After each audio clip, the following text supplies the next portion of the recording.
Selamat datang di channel hiburan novel. Sebelum memulai mendengarkan novel, jangan lupa untuk subscribe dan like video ini, supaya admin bisa lebih bersemangat untuk membuat konten lebih banyak. Terima kasih. Bab 266. Harvey York tersenyum.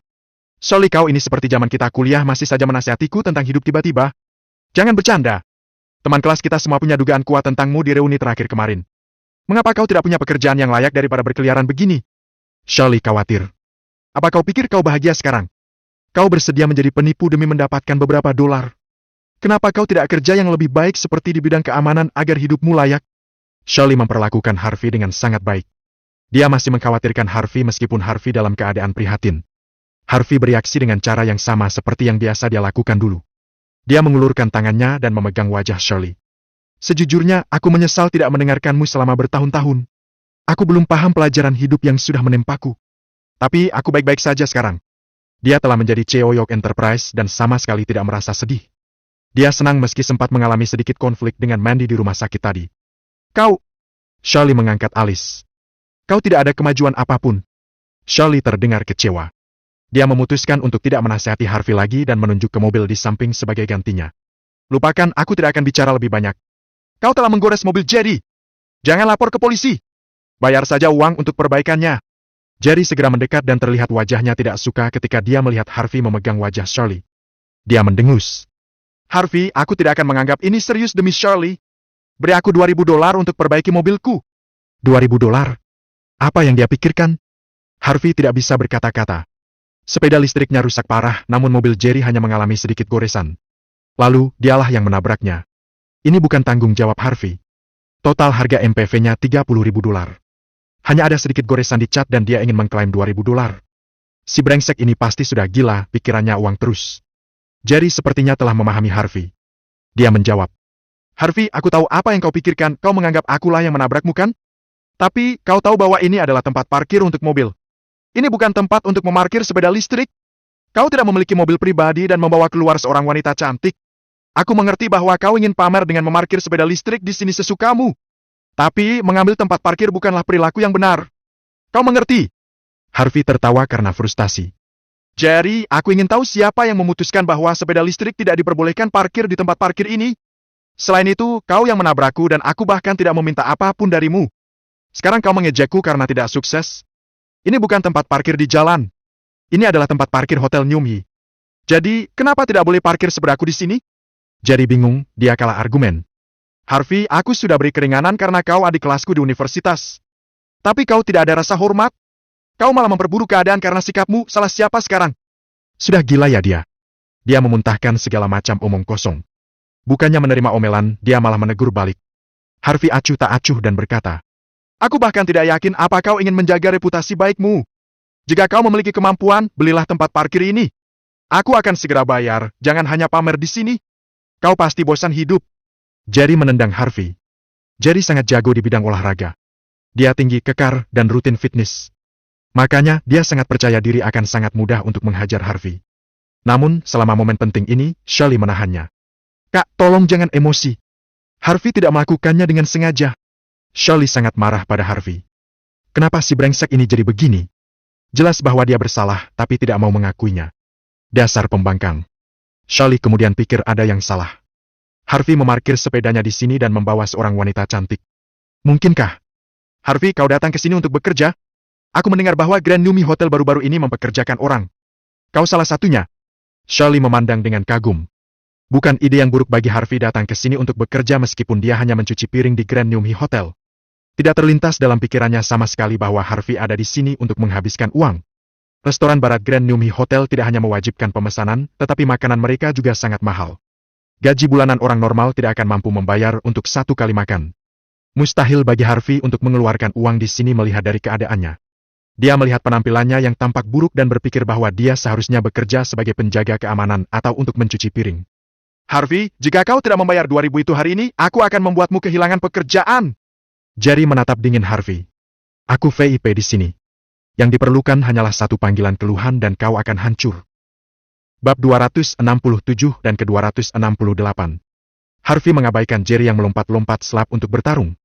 Sebaliknya, dia baru saja akan meninggalkan tempat itu. Jerry melangkah maju dan menutupi jalan Harvey setelah melihat gerakannya. Dia mendengus. Cepat sini dan bayar kerusakannya. Jika tidak, aku akan menelpon dan mengajukan aduan. Shirley yang berdiri di belakangnya mencoba membujuk. Harvey, jika kau benar-benar tidak bisa bayar, aku bisa meminjamkannya. Hatinya sedikit melunak melihat Harvey begitu termotivasi. Ia tak ingin Harvey kehilangan pekerjaannya karena hal sepele seperti itu. Allah, yang sudah lama terdiam, sudah bisa mengerti bahwa pria dan wanita di depannya adalah mantan senior Harvey dan rekannya. Tapi mengapa sikap mereka begitu sinis terhadap Harvey? Pada saat ini, dia tidak tahan lagi dan tidak bisa menahan diri. Kau ini aneh ya? Kau yang menabrak kami, tapi kenapa kami yang harus membayar ganti rugi? Jerry sedikit tersenyum dan berkata, Hai cantik, aku sudah sangat masuk akal. Lagi pula, temanmu tidak begitu baik, kenapa kau berteman dengan pecundang seperti dia? Manfaat apa yang bisa kau peroleh saat berteman dengannya? Kau hanya bisa mengendarai sepeda listrik saat keluar. Kau bahkan harus boncengan. Jerry sinis. Mobil komersial yang ia beli melalui pinjaman benar-benar lebih unggul jika dibandingkan dengan sepeda listrik milik Harvey. Pecundang. Mana bisa pecundang menyelamatkanku di saat kritis? Bagaimana pecundang dapat membantuku mendapatkan posisi wakil presiden rumah sakit? Bagaimana pecundang bisa membuat pemegang saham utama yang menjadi tokoh di belakang rumah sakit Nyumhi memperlakukannya dengan hormat? Tepat ketika Allah hendak berbicara, pada saat ini, seorang wanita dengan pakaian profesional muncul di lobi Grand Nyumhi Hotel dengan sepatu hak tingginya. Apa itu asisten manajer Grand Nyumhi Hotel? Sepertinya pihak hotel juga sudah tidak tahan lagi. Masalah sepele ini dapat mempengaruhi bisnis mereka. Habis sudah dia. Tidak peduli apa dia penjaga keamanan atau asisten dapur yang membersihkan piring, Grand Nyumhi Hotel menegaskan bahwa pelanggan selalu benar. Orang ini sangat tidak menghormati pelanggan, pecat saja. Anak muda saat ini tidak memiliki rasa kesopanan. Jika dia baru saja meminta maaf, maka tidak akan menjadi seperti ini. Bahkan jika pihak lain bertindak terlalu jauh menuntut uang, dia harus membayar ganti rugi jika menyangkut pekerjaannya. Kenapa dia begitu naif? Mungkin karena dia datang bersama seorang wanita, jadi dia ingin bersikap tangguh di depan si cantik. Lagi pula, pria mana yang tidak ingin pamer? Harvey tidak bisa berkata-kata. Pada saat ini, sekelompok orang yang lewat sedang bergunjing tentang mereka. Menurut mereka, Harvey tidak berterima kasih dan terlalu kurang ajar. Karena dia adalah karyawan Grand Nyumhi Hotel, dia harus tahu posisinya. Jika tidak, dia mungkin harus dipecat tidak peduli benar atau salah demi kredibilitas Grand Nyumhi Hotel. Asisten manajer berjalan dengan beberapa penjaga keamanan di sekelilingnya. Dia mengerutkan kening dan berkata, Ada apa? Jerry bergegas maju dan berkata setelah dia melihatnya datang. Selamat siang, asisten manajer, sepeda listrik tidak diperbolehkan di tempat parkir hotel, bukan? Nah, jujur ya, karyawanmu memarkir sepeda listriknya di tempat parkir dan aku pelanggan yang datang ke sini untuk mengeluarkan uang menabraknya. Bukankah seharusnya dia membayar ganti rugi padaku? Dia datang ke sini untuk mengeluarkan uang dan dia adalah pelanggan VIP Grand Nyumhi Hotel. Selama asisten manajer tidak bodoh, dia tahu siapa yang harus dibantu. Pada titik ini, Shirley juga tidak berdaya. Dia ingin membantu Harvey, tetapi sekarang setelah asisten manajer ada di sini, mau bagaimana lagi? Tampaknya Harvey harus kehilangan pekerjaannya dan mencari yang baru segera. Asisten manajer mengerutkan kening dan menatap Harvey beberapa kali. Dia mengerutkan kening lagi. Kau karyawan hotel kami? Kau berasal dari departemen mana? Apa kau tidak tahu aturan hotel kami? Cepat minta maaf pada pria ini. Jika tidak, kau tidak perlu bekerja besok. Harvey merasa lucu saat mendengar ini. Bagian mana dari dirinya yang membuatnya terlihat seperti karyawan mereka? Bahkan jika dia staf hotel, dia seharusnya diperlakukan tanpa pandang bulu, bukan? Namun Harvey juga tahu bahwa dia harus membuat masalah ini menjadi jelas. Dia menggelengkan kepalanya dan berkata, Aku bukan karyawan di hotel ini, aku kesini juga untuk menghabiskan uang. Benarkah? Asisten manajer sepertinya meragukannya. Bisa kau tunjukkan kartu keanggotaanmu? Kartu anggota? Harvey tertegun sejenak. Dia memang meminta Evan untuk membantunya memesan tempat itu. Dia tidak tahu bahwa ada yang namanya kartu anggota. Hei orang udik, kau tahu Grand Nyumhi Hotel beroperasi dengan sistem reservasi anggota? Tempat ini bukan untukmu, orang inferior datang dan makan dengan santai. Kau tidak punya akal sehat. Jerry sudah mencibir sebelum asisten manajer bisa berbicara. Dia kemudian mengeluarkan kartu anggota dan memamerkannya. Ini loh kartu anggota. Sepertinya kau tidak akan memiliki kesempatan untuk memilikinya dalam hidup. Ketika Jerry mengeluarkan kartu anggota, banyak penonton yang iri, bahkan Shirley pun terkejut. Kartu keanggotaan Grand Nyumhi Hotel, bahkan tingkat pemula hanya dapat didaftarkan dengan konsumsi tahunan lebih dari $7.600. Gaji tahunan orang biasa hanya sekitar $3.000. Bagaimana mereka bisa mengajukan kartu keanggotaan seperti itu? Jerry tampak puas melihat mata yang membuat iri di sekitarnya. Dia mendaftarkan kartu keanggotaan ini dengan pinjaman karena dia harus sering menemani dan menjamu kliennya. Tanpa diduga, itu berguna hari ini. Bab 268. Setelah melihat kartu keanggotaan Jerry, asisten manajer segera membungkuk kepadanya dengan hormat. Ini adalah aturan Grand Numi Hotel, pelanggan selalu didahulukan. Setelah itu, dia memandang Harvey dengan dingin dan berkata, "Tuan, jika kau bukan anggota hotel ini, kau tidak dapat menggunakan layanan kami di sini. Tempat parkir kami diperuntukkan bagi pelanggan, orang luar tidak diperbolehkan memarkir kendaraannya secara sembarangan. Sekarang, kau perlu bayar biaya kerusakan pada mobil pelanggan kami karena Anda parkir sembarangan." Jerry menatap Harvey dengan arogan melihat asisten manajer memihaknya. Dia kemudian berkata, "Kau tidak mendengarnya? Orang dusun, cepat ganti kerugianku. Jika tidak, aku akan memanggil polisi."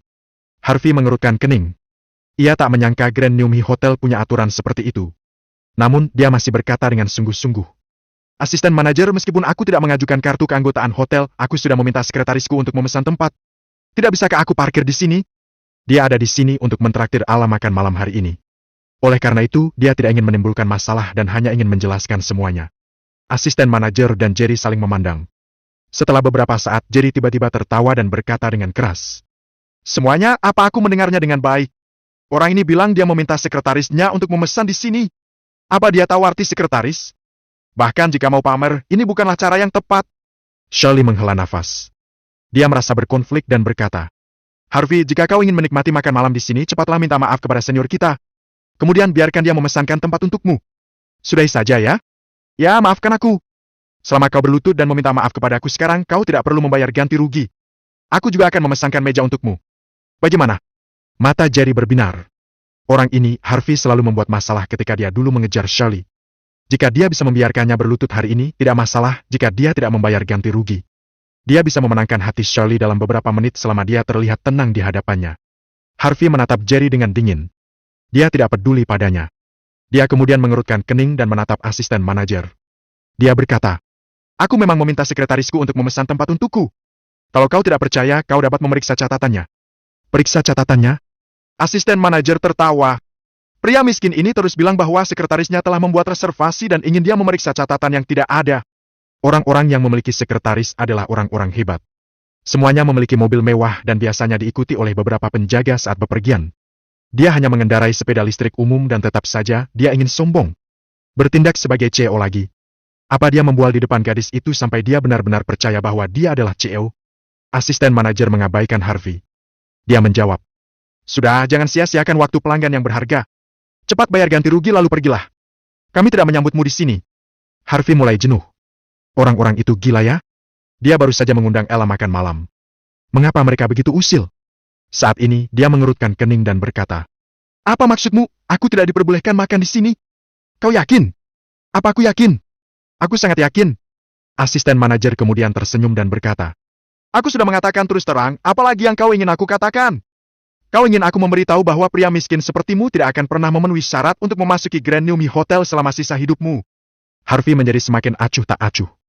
Dia berkata dengan dingin, "Jadi, apakah ini keramahan pelanggan selalu didahulukan di Grand Numi Hotel?" Asisten manajer melipat tangannya dan berkata dengan bangga, "Ya, kami sudah berusaha ramah. Untuk pelanggan kami tentu saja berorientasi pada pelanggan. Namun bagi yang tidak punya uang dan berpura-pura kaya, silakan keluar melalui pintu masuk utama. Ada restoran lain di sana yang lebih cocok untukmu. Tentu saja kau harus memberiku $2.000 sebelum pergi. Jika tidak, kami akan panggil polisi." Asisten manajer bertepuk tangan. Beberapa satpam jangkung langsung terlihat menghalangi jalan Harvey dari segala arah. Semua penonton terkejut saat ini dan kemudian mereka bubar. Mereka mungkin melihat darah sebentar lagi. Meskipun mereka bersemangat untuk melihat apa yang akan terjadi, tidak ada yang ingin terlibat masalah. Dalam sekejap hanya Harvey dan beberapa lainnya yang tersisa. Jerry tersenyum menyeringai. Saat ini dia melambaikan tangannya dan berkata, "Asisten manajer, menurutku kita tidak boleh terlalu keras pada orang. Jika tebakanku benar, kau bahkan tidak bisa beri aku $1.500 bahkan jika kau harus menjual orang sinting ini. Tidak apa-apa, aku baik hati hari ini. Aku bisa melupakan masalah ini selama dia merangkak keluar dari sini dengan lututnya." Ya, pelanggan selalu didahulukan. Asisten manajer tersenyum. Bahkan jika pelanggan hanya memegang kartu keanggotaan level awal, dia masih akan diperlakukan dengan hormat. "Kak, bisakah kau membiarkan dia pergi demi aku?" Shirley tidak tahan lagi. Ini terlalu memalukan. Jerry tersenyum dan memandang Shirley dari atas ke bawah untuk sesaat. Tiba-tiba, senyum sedih muncul di wajahnya. Dia berkata, "Shirley, aku akan melepaskannya jika kau berjanji mau jadi pacarku. Bagaimana dengan itu?" Bab 269, 270 dan ke-271. Apa? Shirley ragu-ragu. Dia tidak pernah punya pacar sejak tumbuh dewasa. Bahkan dia keluar hari ini karena Jerry terus mendatanginya. Dia bahkan menggunakan koneksinya dan mengancam keluarganya. Akhirnya dengan terpaksa setuju untuk keluar makan bersama. Baginya sangat tidak masuk akal, dia sama sekali tidak merasakan hal spesial. Jika dia memiliki perasaan pada Jerry, dia akan setuju untuk menjadi pacarnya semenjak masih kuliah. Namun, pada saat ini Jerry menggunakan urusan Harvey untuk mengancamnya, tetapi dia agak malu. Shirley memiliki hubungan yang sangat baik dengan Harvey saat mereka kuliah. Bahkan ada sesuatu yang terjadi di antara mereka. Meskipun demikian, Harvey menjadi keluarga Zimmer setelah lulus. Keduanya benar-benar hilang kontak. Namun, melihat Harvey merangkak keluar dari tempat ini dengan lututnya. Saat Shirley masih ragu-ragu, Harvey menjadi marah. Itu sama sekali bukan masalah besar, tapi Jerry sudah bertindak terlalu jauh. Dia bahkan menggunakan cara curang untuk memaksa Shirley menjadi pacarnya. Dia tampak sangat menyeramkan seolah dia yakin bisa mendapatkan Shirley. Hal itu tentu membuat orang ingin menamparnya. Namun mereka sekarang berada di depan umum. Jika dia memulainya, dia salah. Tepat ketika Harvey tidak tahan lagi, ponselnya tiba-tiba berdering. Harvey menjawab telepon dan suara halus Yvonne terdengar dari ujung sana. Cheo, aku lupa memberitahu bahwa kita juga berinvestasi di Grand Numi Hotel. Kita adalah pemegang saham utama. Saat aku memesan meja untukmu, manajer kepala berkata bahwa dia ingin menyambutmu secara pribadi. Bolehkah aku memberinya nomor teleponmu? Harvey awalnya tidak akan melakukan kontak dengan orang-orang seperti itu. Namun, saat melihat pemandangan di depannya, dia jawab. Tolong sampaikan agar dia menjemputku di tempat parkir sebentar lagi. Jika tidak, dia bisa kehilangan pekerjaannya sebagai kepala manajer. Baik. Meskipun Yvonne tidak tahu apa yang terjadi, dia dapat merasakan bahwa Cheo tersebut sangat marah. Dia segera menelpon kepala manajer Grand Numi Hotel setelahnya. Bab 270. Sementara itu, di tempat parkir, Jerry hanya bisa tersenyum ketika melihat ponsel Harvey. Dia kemudian tertawa dan berkata, "Ya ampun, Harvey. Kau bahkan menggunakan ponsel model lama seharga $15. Kau benar-benar luar biasa." Dia kemudian menatap Shirley dan menghina. "Shirley, kau lihat?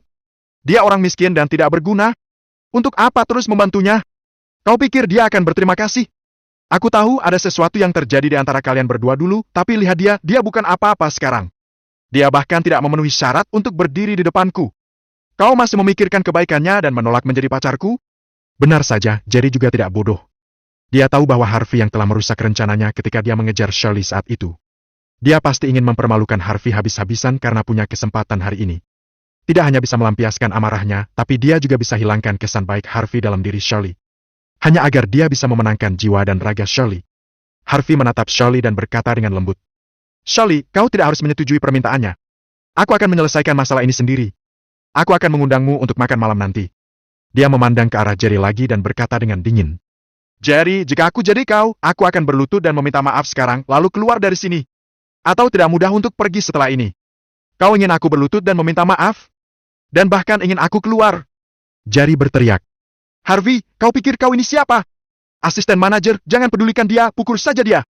Sampah semacam ini tidak akan tahu tempatnya. Pukul saja, aku akan tanggung jawab jika terjadi kesalahan." Jerry benar-benar sangat marah saat ini. Shirley hendak setuju dengannya, tetapi Harvey yang bodoh ini mulai merusak kesan baiknya lagi. "Tidak masalah." Asisten manajer tersenyum dan berkata kepada penjaga keamanan di sampingnya, "Kau tidak mendengarku? Pukul dia sampai kakinya patah, kalau tidak, dia akan mengira Grand Numi Hotel adalah tempat di mana siapa saja bisa datang seenaknya." "Kau yakin?" Harvey berkata dengan dingin. "Jika kau berani melakukan sesuatu padaku, aku berjanji padamu bahwa kau akan dikeluarkan dari hotel ini hari ini." Asisten manajer tertawa dan berkata, "Aku belajar sesuatu hari ini. Beraninya orang miskin sepertimu mengusirku dari sini. Baik. Keluarkan aku sekarang. Jika kau bisa melakukannya, aku akan berlutut dan memohon padamu." Asisten manajer menghinanya. Tidak hanya dia miskin, dia bahkan berpura-pura bahwa dia adalah CEO. Orang seperti ini punya masalah mental atau psikologis, pikirnya. Tidak lama kemudian, seorang pria paruh baya yang mengenakan setelan terbaik mendorong pintu kaca hotel dengan panik dan berlari karena malu. Terima kasih telah mendengarkan cerita novel. Sampai ketemu kembali di video berikutnya.